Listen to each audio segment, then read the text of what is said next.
All right, let's get right into it. You pull up to the gas station, right? You're looking at your bike, then you look at the pump, 87, 89, 91, and you're just kind of standing there thinking, what am I actually supposed to put in this thing? Well, today, we're going to decode all those numbers so you can be confident you're giving your bike exactly what it needs. So here's the big question, right? Does premium fuel really mean more power? We see that shiny premium sticker and, our brain just instantly goes to better, faster, more horsepower. But is that really what you're paying that extra cash for? The answer, well, it might just save you a ton of money. And it could even save your engine. And that leads us right into our first big topic here, the premium fuel myth. Seriously, this is one of the biggest, most expensive misconceptions in all of motorcycling. And today, we're going to tear it down piece by piece. I mean, it seems perfectly logical, doesn't it? The most expensive option should be the best quality. But here's the thing. When we're talking about fuel, premium doesn't mean better in the way we usually think. It's not like buying your bike a fancy dinner. It's about meeting a really specific engineering need. Okay, so to really get why, we have to dip our toes into a little bit of science.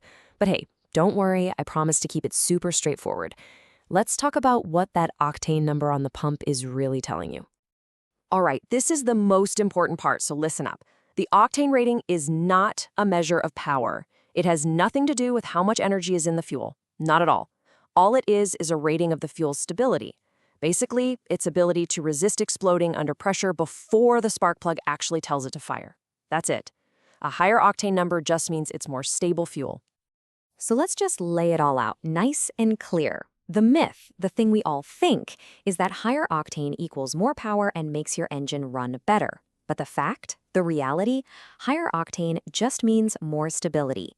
And its only job is to prevent that really nasty thing called engine knock, which can do some serious damage. So what about that number you see at the pump? The 87 or the 91? Here in North America, that's called the anti-knock index, or AKI. And it's not some magic number they pulled out of thin air. It's actually just a simple average of two different lab tests. You've got the RON, or research octane number, which tests the fuel under easy low stress conditions. And then you have the MON, the motor octane number, which tests it under a really heavy load. So the number on the pump, it's just the average of those two, giving you a good, simple rating for how it'll perform in the real world. All right, so if octane is all about stability under pressure, then the next logical question is, what determines how much stability your engine needs? This right here is the key to everything. It all boils down to one simple thing: compression. Think of it like this. Your engine's compression ratio is just a number that tells you how much it squeezes that mix of air and fuel inside the cylinder. A high compression engine, well, it squeezes that mixture a lot, which creates a ton of pressure and heat. A low compression engine, not so much. Okay, and here is where the light bulb should go on.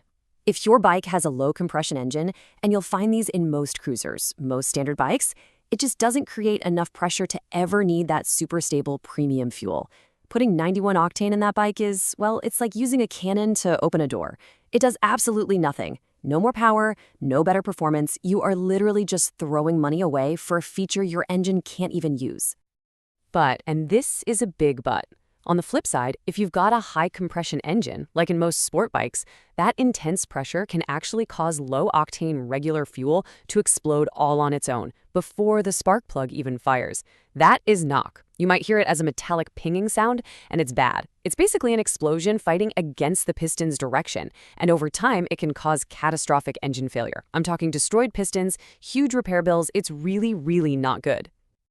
All right, so that's the why. That's the science behind it. Now let's get to the practical stuff. How do you actually use this knowledge the next time you're standing there at the pump? This chart really lays it all out for you.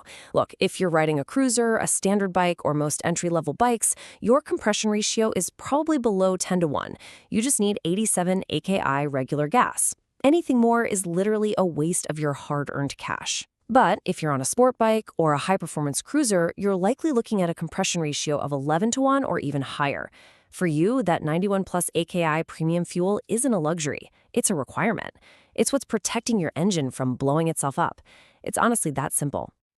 So while octane is definitely the star of the show today, it's not the only thing to look for at the pump. there are a couple of other things you should probably be aware of. Let's talk about ethanol for a second. You usually see it labeled as E10, meaning it's up to 10% ethanol. Now, modern bikes are totally fine with it, but ethanol has this nasty habit of attracting water from the air. This can be a huge issue if your bike is going to sit for a while, like over the winter. And if you've got a vintage bike, ethanol can actually be corrosive to older fuel lines and gaskets. So what's the solution? If you're storing your bike for the season or you're riding a classic, it is a very smart idea to hunt down some ethanol-free gasoline. You might also see a top-tier sticker or logo at the pump. Now, this has absolutely nothing to do with Octane.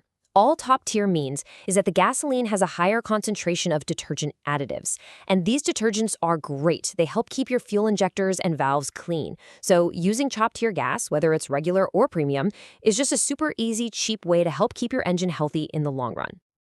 So after all of this science, all these numbers and charts, what's the one single, most reliable source of information you can possibly get for your specific bike? It's this, right here. The engineers who spent years designing and building your engine, they figured out the exact fuel it needs to run perfectly for thousands and thousands of miles. And they wrote that information down, the minimum octane rating you should use, right in your owner's manual. That manual is the final word. It's the ultimate authority. Forget what your buddy says. Forget the marketing. Always, always trust the manual. So I'm going to leave you with this one question to think about the next time you pull up to that pump. Now that you understand the science, you get to make a smart choice. Are you going to feed your engine what it actually needs to run right? Or are you just going to pay extra for what marketing tells you it wants? The choice is all yours. Ride smart and ride safe.